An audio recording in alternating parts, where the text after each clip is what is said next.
Maintenant que notre site est opérationnel et en ligne, on va essayer de le prendre en main.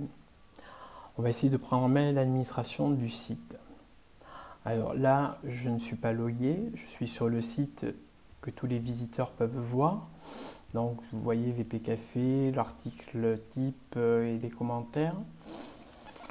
Alors pour me loguer, il suffit que je rajoute à VP Café un / VP-admin et entrée. Et là, j'arrive sur la page de login. Donc, je tape mes identifiants.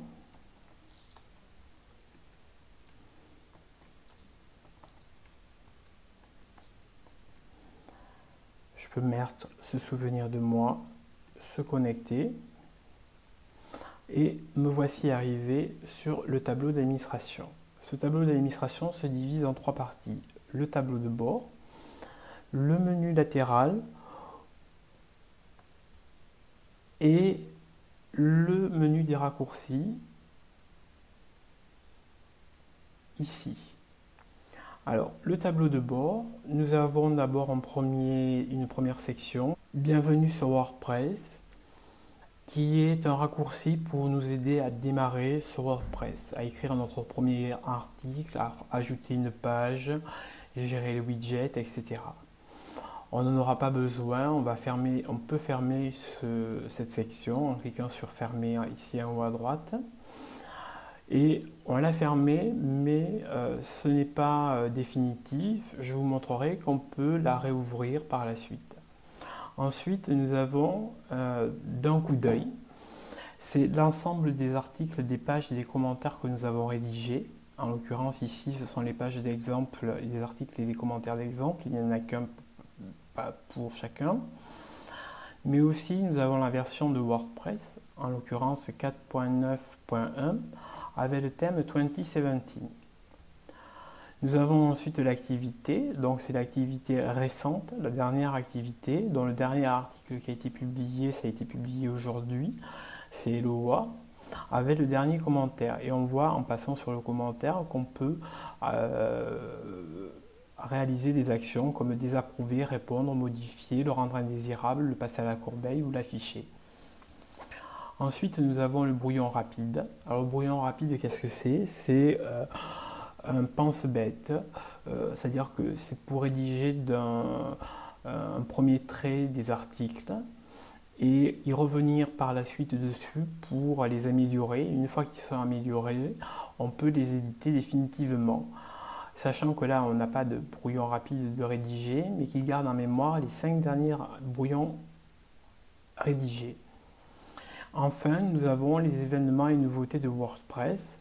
Alors, c'est tout ce qui touche à WordPress. Et on voit qu'on a le vendredi 9 mars 2018 à Paris, un WordCamp, mais aussi que nous avons des articles sur WordPress. Il faut savoir que ces sections sont propres à chacune des pages. Elles vont être modifiables. Par exemple, si je vais sur article, je ne vais pas avoir la même disposition du tableau de bord. Je reviens sur le tableau de bord.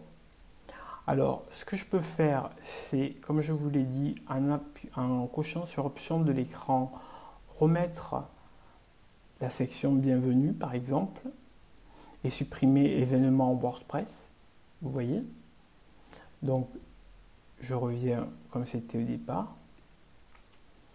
Et nous avons une aide contextuelle, c'est-à-dire qui s'adapte en fonction de l'écran sur lequel nous nous situons. En l'occurrence, là, c'est l'écran de démarrage, l'écran du tableau de bord. Mais on serait dans les articles, on aurait une aide contextuelle propre aux articles. Nous avons la possibilité de diminuer les sections, de les réduire ou de les agrandir. Mais en plus, nous avons la possibilité de les déplacer pour les arranger comme on le souhaite dans l'article, dans la page. Voilà. Alors, le menu de navigation est divisé en 3 parties. L'accueil, à proprement dit, c'est-à-dire le tableau de bord, avec les mises à jour. La gestion du contenu avec les articles, les médias, la bibliothèque de médias, ajouter des médias, les pages et les commentaires.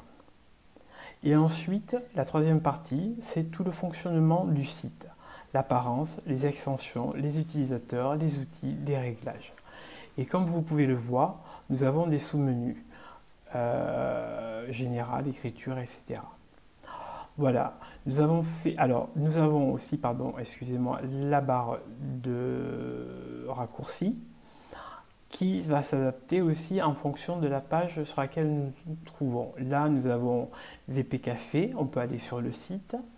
Là, c'est les mises à jour à faire sur le site, les commentaires, ou créer un article, créer un fichier multimédia, une page, un utilisateur.